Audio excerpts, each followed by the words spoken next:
all of these things we do to our poor planet have unintended consequences. So maybe it's just a complete accident, or the Earth is just doing what it naturally does with this horrible earthquake and tsunami.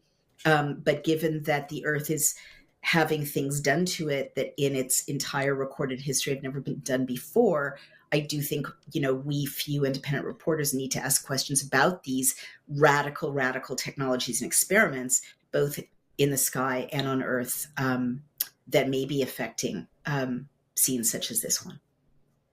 And that's the point, right, Naomi? Because this has all been done behind our backs.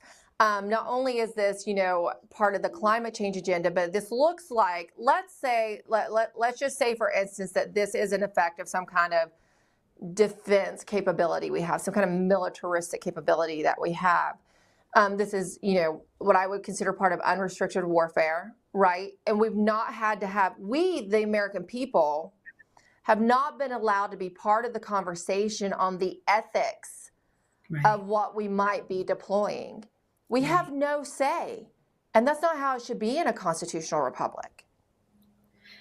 For sure, for sure. And now that you've got weather warfare, which is, again, not my phrase, it's the phrase of the industries that are heavily invested in creating these technologies for both civilian and military purposes, it may well be, again, unintended consequences. It may well be blowback. It may be, maybe it's our technologies taking out someone else's military capability. Maybe it's China taking out someone else's military capability. Maybe it's just the planet, right? We don't know, but we do know, Emerald, that our planet is interconnected. So there's really, with weather warfare, really no such thing as there used to be in conventional warfare. We'll just we'll just drop a bomb over there on that part of the world and we're safe here in our part of the world.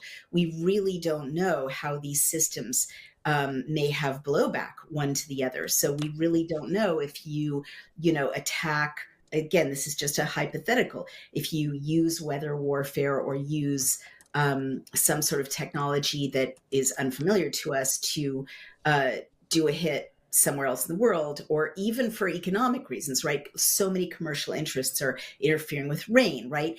You can, on a commodity exchange in Chicago, you can short the produce of Mexico and then send hail, invest in hail to destroy the produce of Mexico and make $1 gazillion, right? People are doing this around the world. So we literally are in a situation in which something that seems like a really good idea or part of a national security strategy halfway around the world could come back to us in ways that we cannot even imagine.